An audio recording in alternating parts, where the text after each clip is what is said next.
Hello, thank you for listening to 3 Legacies Recovery Recordings. If you enjoy our program, please be sure to like and subscribe to the channel, and don't forget to share with a friend.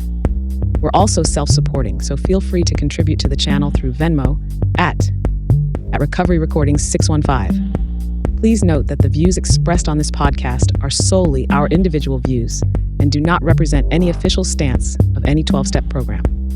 We are not affiliated with any specific recovery organization, and this content should not be considered as professional advice for alcoholism or addiction.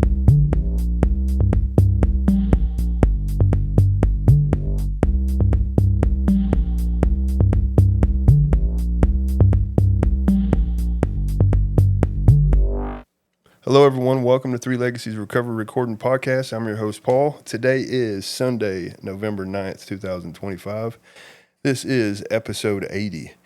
You can reach us at Recovery Recordings 615. That's plural. Recovery Recordings 615 at yahoo.com. Get on there and send us some talks that you may like on the YouTube channel. Any kind of suggestions. We love hearing from you guys. You can also reach us at Facebook. We have a private Facebook page, which is 3 Legacies Recovery Recordings Podcast. Get on there and send us a request.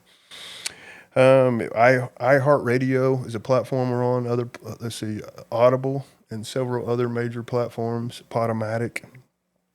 We have a lot of cool stuff coming up this week. We have this upcoming Wednesday, which is November 12th. We have KDP. We're going to be finishing up a 12-step series that we've been doing over this last year with Katie. She's such a busy person, and our schedules. It's taken a minute to get all the way through the book, and we're going to be doing step 12 this upcoming Wednesday. So I'm super excited about that. Also, something we just scheduled a couple days ago was Dave F. from Flower Mount, Texas, is going to be on here next Saturday, November 15th. We're going to do an episode on the 12 daily prayers, meditation, and vision. And I'm super excited about that. Dave has been such a major influence in my life. Over the last 6 months, I've gotten to know him quite a bit. And I've been listening to his workshops and stuff for years. It's played such a major role in my recovery. I'm super excited about that. The 12 daily prayers, meditation, and vision. And tonight we have a couple guys. It's been a few weeks since we've met up for this. We started a traditions workshop, and Jerry P. from Palouse, Washington. How you doing, buddy? Hey, good, Paul. Good, Paul. Nice to be here.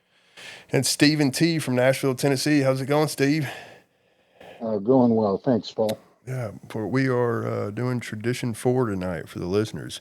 On the podcast, I've had 2 different series on traditions, but this is one that we're doing on the applications of the traditions in the home group and in AA. And the other ones that I've done were like how to apply the traditions to your family life. There's a series on that.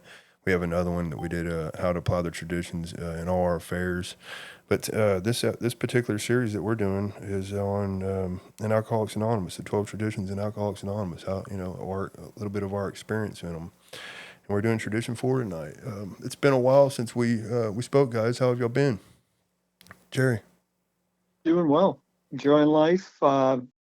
Active with my home group. I have a sponsee, and we're doing the traditions right now, which is always fun for me because I like the history of AA. Nice. And you said you're a bit under the weather today, huh? A little bit. Hanging in there. Yeah, gotcha. Steve, how you been, buddy?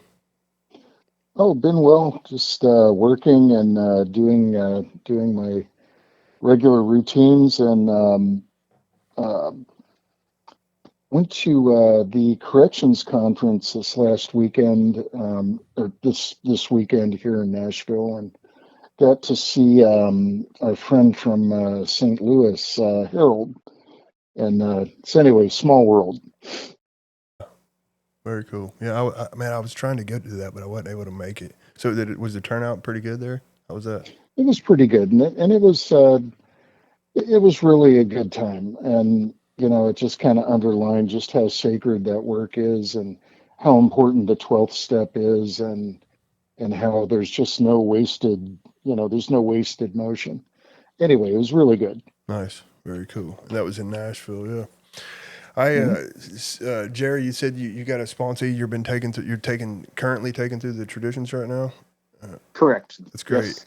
Yeah, I got a group of guys, me and a group of my sponsees. We've started the traditions. I don't know, about a month or so ago. We went through the steps, and then when we got finished with that, now we're going through the traditions. I'll tell you, such a valuable experience I had with the traditions with my last sponsor. It just passed away. Larry C. in Murfreesboro, Tennessee, was a huge general service guy.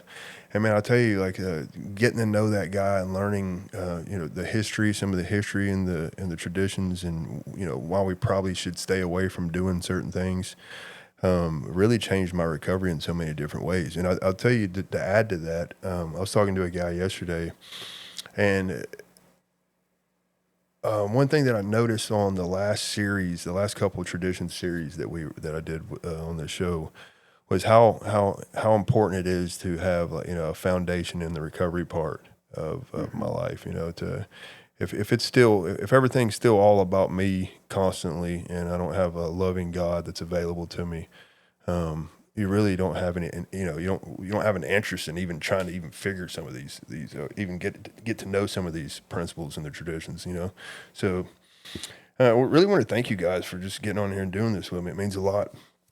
Oh, it's great for me.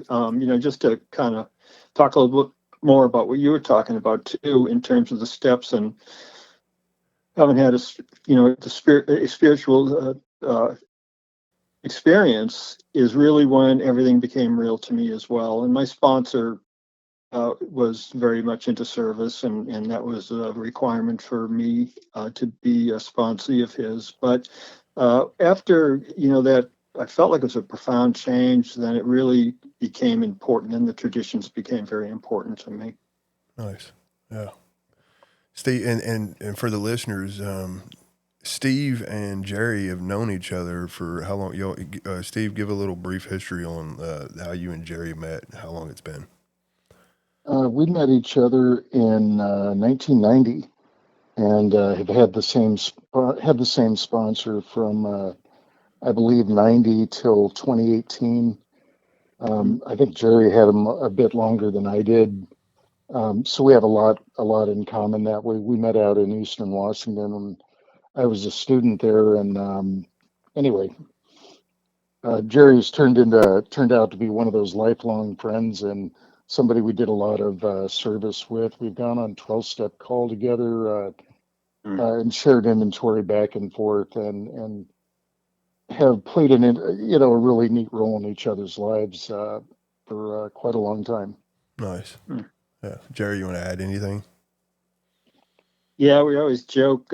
We're out in a very rural part of Eastern Washington. We always say, when Stephen said that he was here for grad school, we always joke that he was here in the witness protection program. Nice. Nice. It's out in the middle of nowhere, huh? Yeah, it is. Yeah, pretty much. Yeah. Yeah, it's beautiful though. Yeah. Nice. Well, for the listeners, we are going over some stuff in Tradition 4, and I think before we did that, Steve had some stuff that we wasn't able to touch on the last episode when we did Tradition 3. He's gonna touch on. Well, just real briefly. In the third tradition, one of the things it says in the long form is that AA membership ought never depend upon money or conformity, and we didn't really talk about that. Per se, it was really just, who can be a member. You got to be an alcoholic. Um, we went over that, I think, pretty well. But this thing about money or conformity, we'll get into this in Tradition 7, but there's more than one way to contribute. But you really don't have to. You don't have to be able to put money in the basket to be a member. And if you look at page 18 in the big book, it says there are no lectures to endure, no fees to pay, no axes to grind, no people to please. That's very consistent with, our membership doesn't depend on money or conformity. And so I don't have to agree with people and their religious leanings or their political leanings or even what their sponsor's telling them. it helps if we don't argue every little thing to death, but I don't have to agree with them, you know, and I don't have to go along with every little thing like that.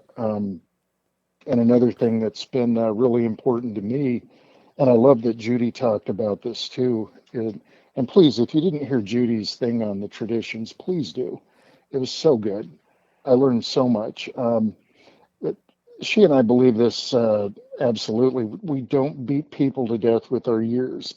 And when we're in a group conscience, we really want to get people, and this leads into four, but we really want people to find their voice and say, well, what do you think?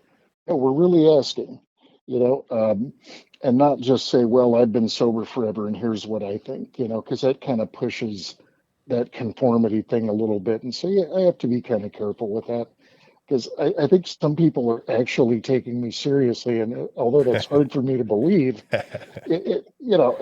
some people say, "Oh my gosh, he's been sober forever," and he thinks that.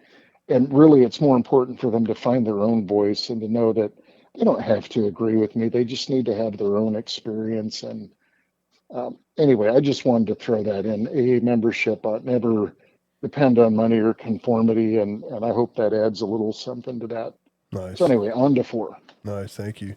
I'll tell you one thing that really every time I've ever talked to you about Tradition 3, Steve, what always stands out is you always talk about how, like, the spirit of this tradition, of 3 isn't to keep people out, drug addict or whoever out. It's about, like, making sure we have, it's a seat, right? So I Yeah, love to touch on that. It's so important, right? yeah, keeping the drunks in, not keeping everybody else Yeah, out. Right. yeah, And it really speaks to our effectiveness carrying the message nice, um, in tradition 3 as well. nice, yeah. Okay, cool. Well, I think, yeah, tradition 4. I think Jerry is going to start by reading the long form, and then Steve Okay. is going to do the short form. Okay. Tradition 4, with respect to its own affairs, each AA group should be responsible to no other authority than its own conscience. But when its plans concern the welfare of neighboring groups also, those groups ought to be consulted. In no group, regional committee, or individual should ever take any action that might greatly affect AA as a whole without conferring with the trustees of the General Service Board. On issues, our common welfare is paramount. And the short form reads, each group should be autonomous, except in matters affecting other groups or AA as a whole. Mm. It's a lot more in that first one, huh? Yeah, the short form introduces it, and I think that's the important thing to know. The long form starts to flesh it out and then kind of leads us to, okay, who are these other players? What's this General Service Board thing? It kind of leads us into the bigger picture. Yeah, Jerry. Yeah, and I was going to say too, I just think about it, there can be a little ripple effect too if we're not adhering to tradition 4. Um, it could affect, it could affect a district area um, if we're not, conscious of the things that we do in regard to this tradition. Yeah, I tell you, I don't have enough context in my personal experience to know, like, as far as an area level, like it doesn't come to me anyways. But I'll tell you where my experience came with this was my last sponsor. I was talking about Larry. When we were going through the traditions, he said, Paul, my home group, we didn't realize we were doing this at the time, but we broke tradition 4, unconsciously. And what we did was the home group I was currently in, we decided, me and a handful of guys decided we were going to go start this other home group, right? So they had went out and had a group conscious and talked about some planning stuff for it and all this. But what they didn't do was they didn't go to so their meeting starts at 5, right? And what they didn't do was they didn't go to some of the local group around that area. And it may have been affected by that time, the hour, and see how they felt about it, you know. And it's funny because when me and him first, when he was going through this, I didn't even realize that was even, you know, didn't even occur to me that something like that should happen. So I learned, you know, learned a lot just through him sharing that with me. Y'all have any experience with any of that? Yeah. I believe my home group did the same thing years ago, and with conflicting with another group in the area. So in our district. So let me tell you how that plays out. And this is like the ripple effect that I talked about. So we have a beginners meeting on Thursday night at 7. Well, and I'll plead ignorance, but we should have checked out, who was meeting at the same time, and it's a women's group meets at the same time as our beginners meeting. So the ripple effect is we don't get as many women in our meeting as we'd like, because we broke tradition 4. And there are consequences, and sometimes they take a long time to play out.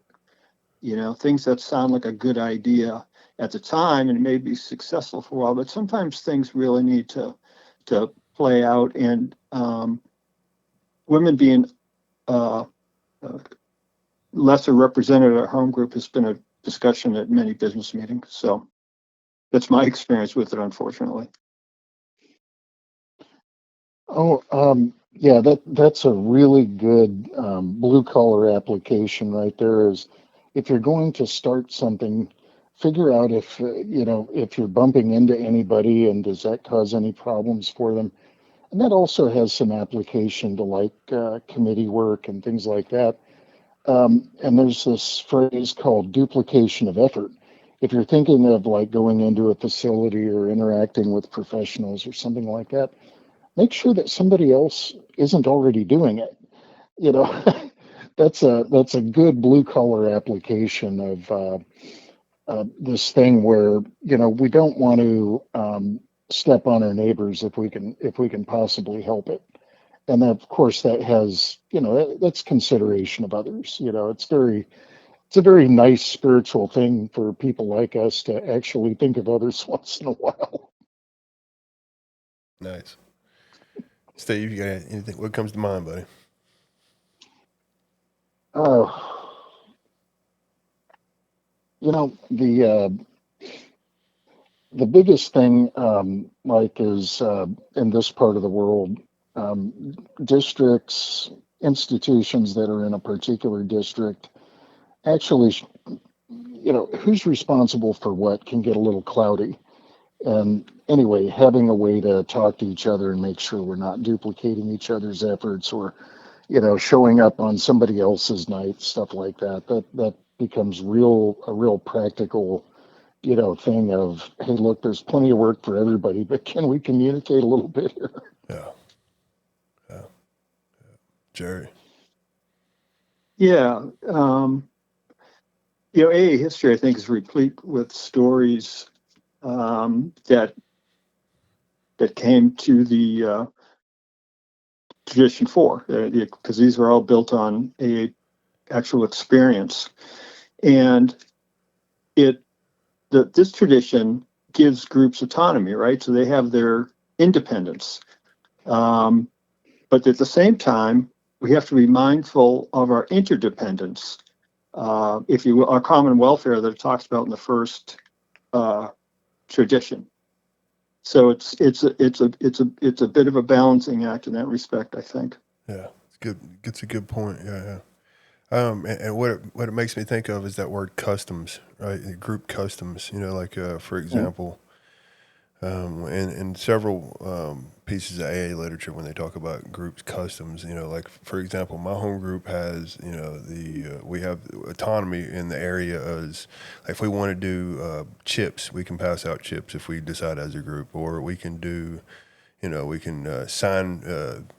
Papers, court papers or whatever. That's a group custom, right? We could celebrate birthdays. We could do a cake night or whatever, right? And we have autonomy in these areas, but at I think what can happen if we're not careful is it can be like a free for all. Well, we got autonomy; we can do what we choose, and this is like making. I love how you said our interdependence right there. Is be more mindful of like, no, well, how does it affect AA as a whole or the group down the road, right? Yeah, because our lives depend on it. Yeah, and these are kind of rubber meets the road kind of things. Your group can do what its conscience dictates, and autonomy means that you're free to decide what's best for your group. Um, and sometimes it gets really interesting, like some parts of the country where I've lived before, court papers were really an industry, and my home group decided that we really didn't have an opinion on court papers, and it wasn't, we couldn't really treat people as equals during this hour we have together between the prayers if we're holding them hostage for an hour. And so our conscience was that we would stamp them the papers before or after the prayer, but nothing during. And, we would honor that they made the trip, and we're not going to get into anything like, oh, you didn't stay for the whole meeting. We're not doing none of that. We'll stamp them before or after. What you do with that is between you and God. And that's how we felt like we stayed on the right side of our traditions, and we're able to have real fellowship where we're not imposing on you to stay for an hour and do something you don't want to do. We care about you, not that piece of paper. But that was an autonomous decision. We were the only group in our part of the world that did anything like that. And it was kind of neat, nice to have that freedom, but we believed that it set an example that was, it started a discussion that meant something. And we thought it set a pretty good example, even though not much of anybody agreed with us. Yeah, nice. Yeah, I like that. Yeah, Jerry. Yeah, and just like what Stephen was says too. I know I'm kind of beating a drum here in some respects, but as it relates to um, other traditions, uh, I think tradition four, we can get distracted. Like what was the story Stephen told? We can get distracted about um, court cards and things like that. And certainly, I've been part of those discussions over the years. And early on, there was some folks who are pretty adamant about not signing cards because somehow these folks were just kind of funny. It may have some sort of effect on the quality of the meeting, whatever that is. But they certainly didn't hear my story if they weren't about quality. Uh, but those are the things kind of. And there was a lot of kind of energy behind that, surprisingly. Mhm. But that, and so what I was going to say is tradition four really helps keep our focus too. Uh, if we're looking at our primary purpose, the next tradition, tradition five, we can get waylaid by some things, uh, issues that come up within a home group and seen as problems or such. And but we have to keep our eye on the ball with keeping our eye on the our primary purpose as a group. Yeah, nice. Yeah, it's interesting how they all these traditions kind of dovetail together, right? They really do. Yeah, it's Oh, yeah. yeah, they one leads into the next and leads into the next, and it's funny how like it's not really possible to talk about one without talking about several others in a lot of different Hmm. aspects, right? Yeah, Hmm. Steve. Well, it's so funny. We were talking about tradition 11 at my home group, and I kind of had to let it slide because we were kind of getting into 12 all over the place, but I decided not to make a thing out of it. But yeah, you're right. It's one. It's so hard to talk about one without the other, and hopefully we don't get things hopelessly confused. But the principles involved are so important, and as long as they make a certain kind of sense to me, whether I talk about 12 when I really mean 11 or vice versa, I think we can be forgiven for stuff like that. And I did want to say this thing about autonomy and putting our stamp on it. What's our group conscience? what do we think? Is it really important to read how it works or not? It's so beautiful that we come together and really listen to each other on this, and how 4 is so foundational on 1, 2, and 3 in that way. And we really do want to hear from everybody. And Jerry and I talked about that some, and especially from people that are newer. Hmm. Yeah, that's so true. I think it's really an art form to chair a good business meeting or some other type of meeting to make sure the newcomer, who often has wisdom, to ask them what they think, because they won't volunteer it on their own. But oftentimes, hearing from the newcomer in that type of meeting brings us right back to where we need to be in terms of our primary spiritual aim. Yeah. Yeah, that's good stuff. Which brings me to like maybe a tiny bit off subject, but doing a group inventory, how important that is, right? Mm-hmm. We Oh, have very. we did one. Steve and me were involved in the same. We were in the same home group last year, and we had the group inventory. We currently have another one coming up. My home group has another one coming up in a couple months, and we've discussed as a group we want to try to do that on a regular basis, right? Which is touching on what you just talked about, right? Like where can we get better, or where can we use some improvements? Are we being mindful of how we're approaching the newcomer? How does the newcomer feel when they come into our meeting? All these things. Right. Not just in our meeting, but when we're at a group conscious meeting. Do they feel like they can be heard? Do they feel like they have a voice, right? Right. Yeah, and one of the greatest principles I ever heard, it was just a really practical thing. It said, "Don't worry about your friends. Go talk to the newcomer." Yeah, Just a yeah, little thing like that. sure. And I'm stuff like that just really helps me. Don't worry about your friends. Go make sure the newcomer gets welcomed. And something Sam used to say to me was, "Don't get so spiritual you forget to shake the new guy's hand." Yeah, yeah, nice. Yeah, And, well, if I could throw something in, and I hope this doesn't sound like it's too out there, but AA is a sort of an institution, but it's very flexible. You think about other institutions, especially religions, where you're supposed to take on the institution's mindset and their dogma and their truths. And as soon as you start buying what the institution's selling and being a good soldier that way, all will be well, right? That's the thinking. And in AA, we say, no, you need to have a personal spiritual experience and then help us keep the institution going.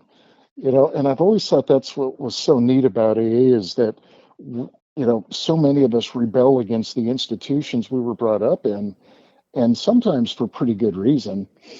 But then we get to AA and it says, no, no, no, no, don't try to tell us what we want to hear. You know, you need to have your own experience and then come help us keep this thing going. I've just always thought that was something really beautiful about AA and autonomy. It's like, it's so much more important that we make decisions together and we put our own stamp on it than it is to make the perfect, correct decision.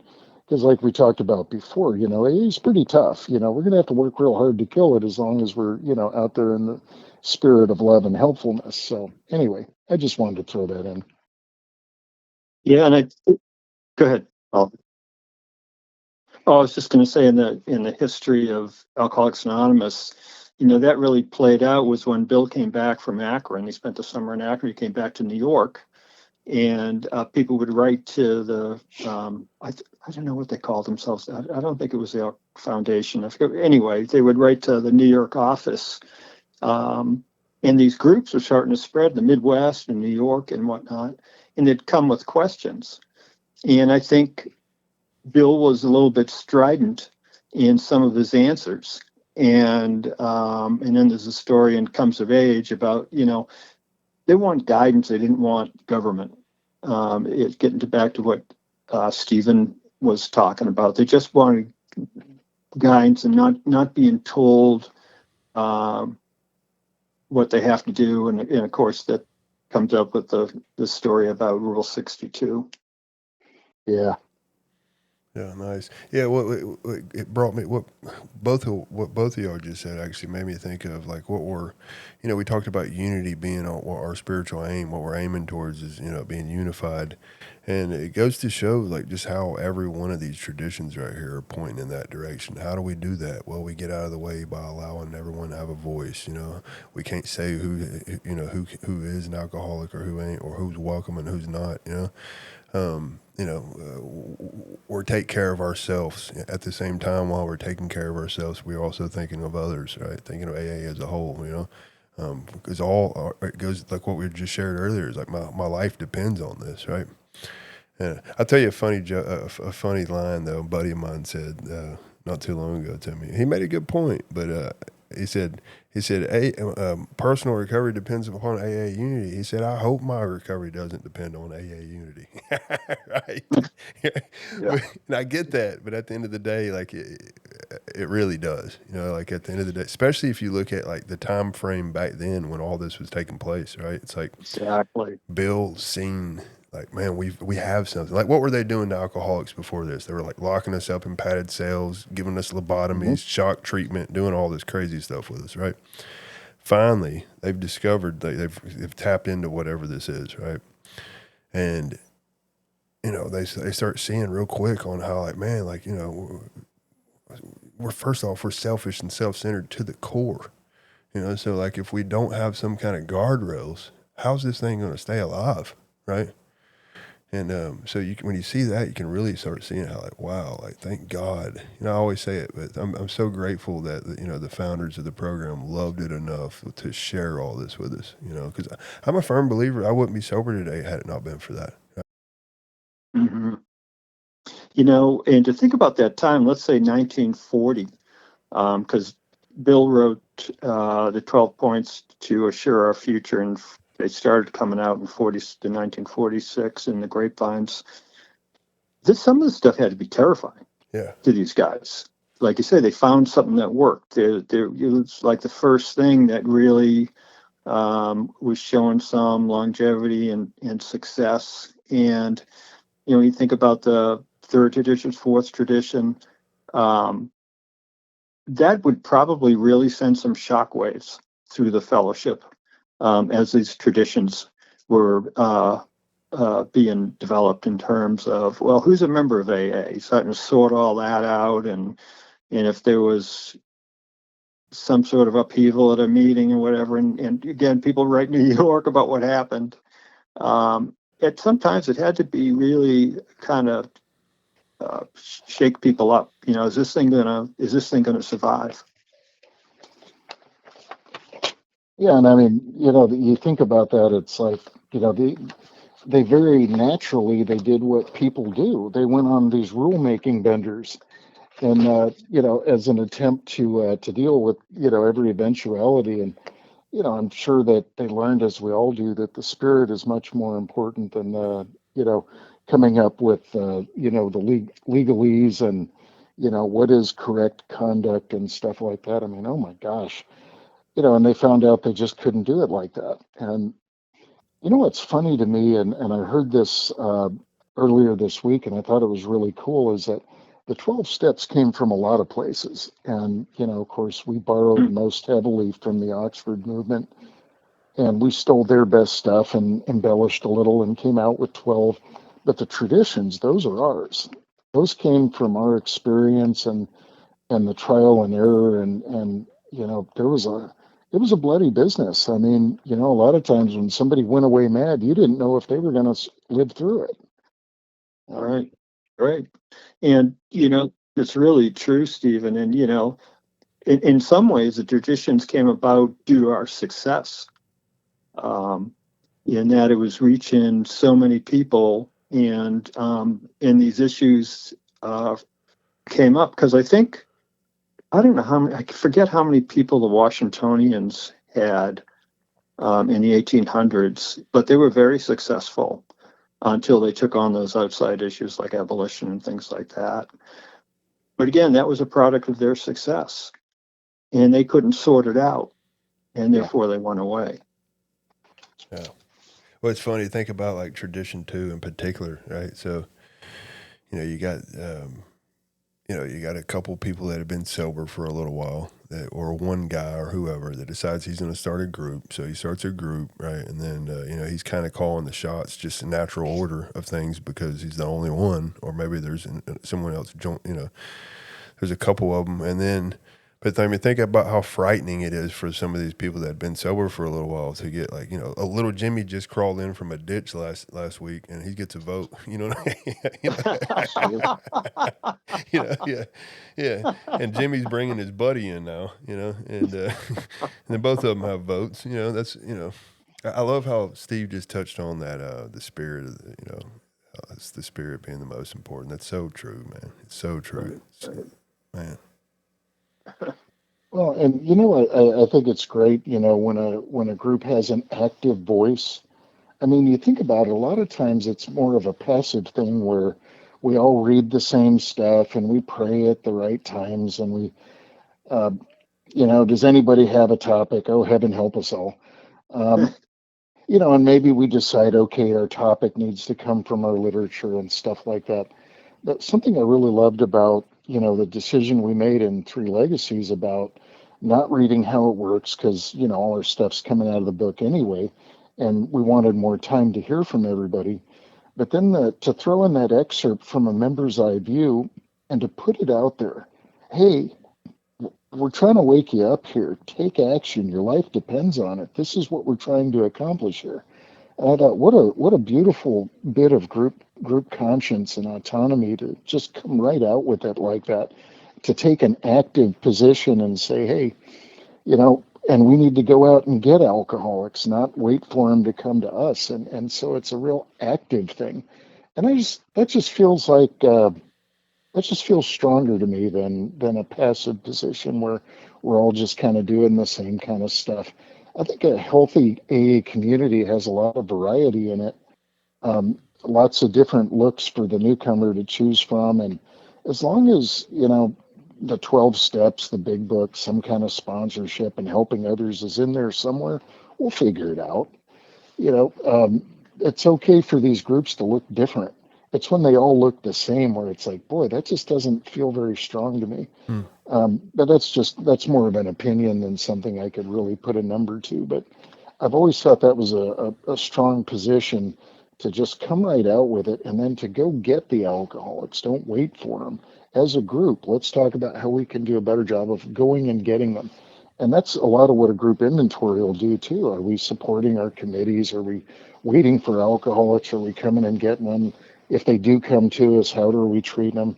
All of it, all the pieces matter. Anyway, that's it for that. Wow, that's cool. I love how you just touched on not having such a passive attitude towards it and active. And if you really look at this tradition, if we didn't have autonomy as a group, we wouldn't have that freedom, right? That's huge. Wow. Yeah. Jerry. Yeah, I was just thinking, I was reflecting on Stephen's experience with this group, and our group did the same thing. We decided not to read How It Works because same thing, we wanted more time for the discussion meeting. And if, I don't know about you guys, but as soon as it's like really heavy, it's like I go somewhere. Yeah. Until they're done reading How It Works. Yeah. But and that's the thing is how Stephen was talking about, how can we be effective? How do we get the message to the still suffering alcoholic, whether in the rooms or outside of the rooms? And that's where the focus of our home group is really. And we do regular group inventories ourselves, and it's amazing. I don't know if this is your experience, Paul, but we'll come out with certain action items after a group inventory, and we'll deal with them in business meetings and these other things.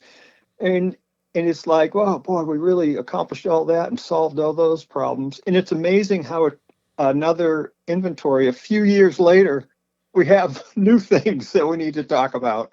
And we didn't put a kind of a period or a stamp on any of this stuff. That these groups are really really an organism in their own way. in that we have a very full group inventory again. Nice. Yeah. Yeah, that's interesting. I love it. What keeps popping up it goes along with what we were just talking about with the autonomy and having the freedom, but in the passive and the active. You said it being an organism. That's it. I mean, it has life. It has the freedom to grow and however the spirit thinks it needs to grow. It's not tied down to a certain set of this or that. Well, don't get me wrong. I don't want to say that too lightly, right? There are definitely things that we could be doing as a group that could affect other groups in our area or AA as a whole for sure.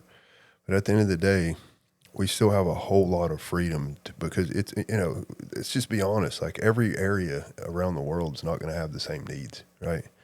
And, thank God that, they shared this experience with us and give us this freedom. And I'll tell you, like every time I go through, it never fails. I could go through this stuff over and over again. And it always brings new life to it. It's like, wow. It's like I never cease to be amazed at like just how deep this stuff goes, right? And I think that's it because it has life to it. It's a living organism, like what was just shared. Yeah.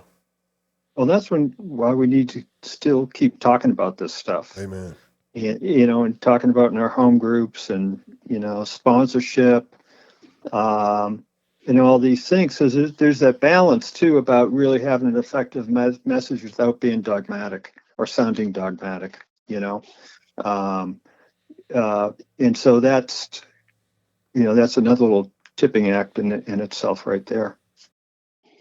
Yeah, and I wanted to throw in, like, I heard some things just this week about, it's better to let our friends recommend us, and that comes out of the 11th tradition reading. And I heard some stuff about that was just really powerful. And I loved it, that even after all this time, I can still be amazed and at the depth of it all, and so anyhow, I just wanted to throw that in. I think if the traditions are coming across static, it's probably because we're just reading and we're not relating, and I think it's so important to not just try to get through a reading within the allotted time, but to really get into what is it saying, Mhm. and what's the spirit of the thing? Because, we can all read this stuff. And, the real question is, is it coming to life for us? I think, anyway, that's kind of what it means to me, anyhow. Well, there may be something to these traditions. Who knows? You know, God, I hope so. I hope it eventually shows up. but Yeah. really, if we're, because it strikes me too, Steve, without being, again, banging the drum, it's amazing how much I think real discussion we can have about these traditions. They really are rich, and they have, of course, a spiritual foundation to them. And I really do think they're deep and rich to talk about. But that's my personal experience. But there is a lot of, as it says, depth and weight to them. Yeah. Yeah. It's funny because that's how this whole podcast started, to be honest with you. Was like I had some pretty interesting, for lack of a better term, experience. And, I was 5 years sober or something. This is several years ago. And I was the recovery part of my life, or the group that I was in at the time. We were doing the best we could. We were all young in sobriety, and we didn't understand most of this stuff. And but again, going back to Larry, when we started going through this stuff, I started seeing how, like, man, if we were applying this stuff to our group, like all these little issues that we're having would pretty much dissolve, right? And I had like such a huge experience when I was going through some of the stuff that I was like, why aren't we talking about this more than we are, right? Like, why, this is like, it's crazy that we're not having more discussions on this. So, and that's when I started, at the time, I had such a big experience with it. It was me, and I was getting groups of guys at the time that I was sponsoring that, and where we'd go up to meet Larry, and we were taking groups of guys at the time, just through the traditions. And then now I've seen that there's such an unmet need for it in my area, that It's just so important, and that's what the podcast is now. It's like, man, we have this platform, we should utilize it and get it out as much as possible. Mm-hmm. And Nice. something Sam told me some years back is when we get in trouble, it'll always be the 12 traditions that gets us out. Mm. Wow, nice. Rightly relating ourselves. Wow.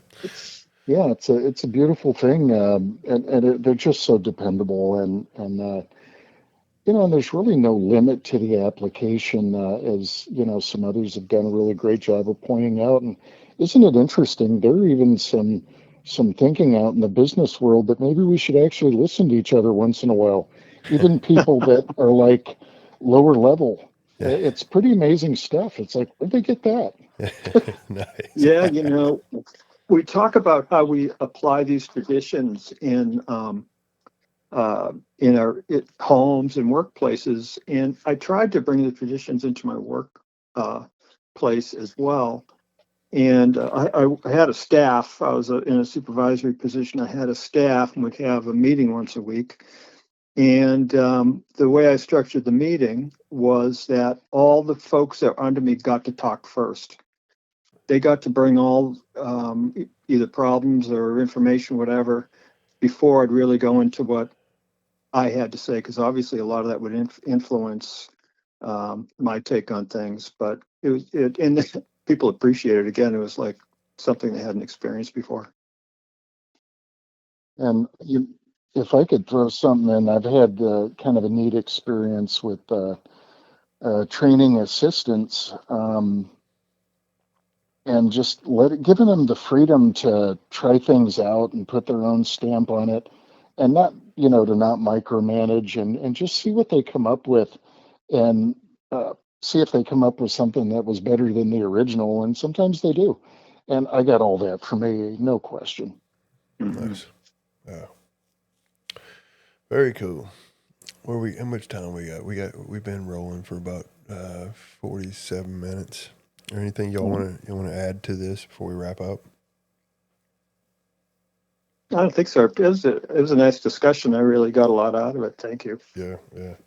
I'd like to encourage any of the listeners, go back and ask your sponsor. Let's talk about some of this tradition stuff. If you're not currently, or your home group, go back. If you're not currently having a group inventory, look up. There's all kinds of great literature. Some suggestions I have. The AA group pamphlet is amazing. It talks about all kinds of stuff. Let's see, problems other than alcohol. There's all kinds of different AA literature. AA Comes of Age is a great book on the history of Alcoholics Anonymous and how a lot of this stuff came about. You can also get into, like what Jerry was talking about earlier, the language of the heart is Bill's, the majority of his grapevine essays that he wrote to the grapevine. And you can find all the original essays on these traditions. And then, it's not just in the 12 steps and 12 traditions. There's all kinds of AA literature. So I like to encourage anybody out there that's interested in any of this stuff to just go out, find it. Like, just go seek. Just keep seeking. Seek. Go to your sponsor, talk to them about stuff. Go to your group. Definitely highly encourage any of that. I guess we're gonna wrap it up, guys. Thank you all so much. Yeah, Yeah, it's been great. Yeah, thank you, Paul. yeah. We are. We've decided that we're gonna do 2 at a time from here on out. So the next time we meet up, which will be a couple weeks down the road, a couple Sundays from now, we are gonna do 5 and 6. So that's gonna be cool. It's actually gonna be. It may flow a bit better because of the dovetail factor, right? Mm-hmm. Yeah. Yeah. Which we just talked quite a bit about 5, and our focus, and bringing our focus to what we're really doing this for, which is to help the next sick and suffering alcoholic. I think I like I'd gotten this from Steve about a year or so ago, but he said, what we're really doing is we're. I'm probably going to botch this, but all this makes it makes us have the ability, or it makes it able to do 12-step work, right?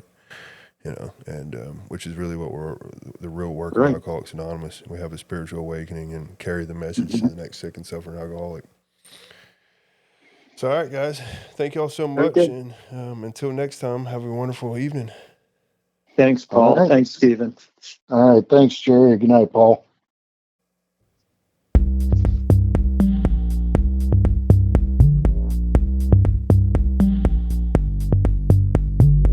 Hello. Thank you for listening to 3 Legacies Recovery Recordings. If you enjoy our program, please be sure to like and subscribe to the channel, and don't forget to share with a friend.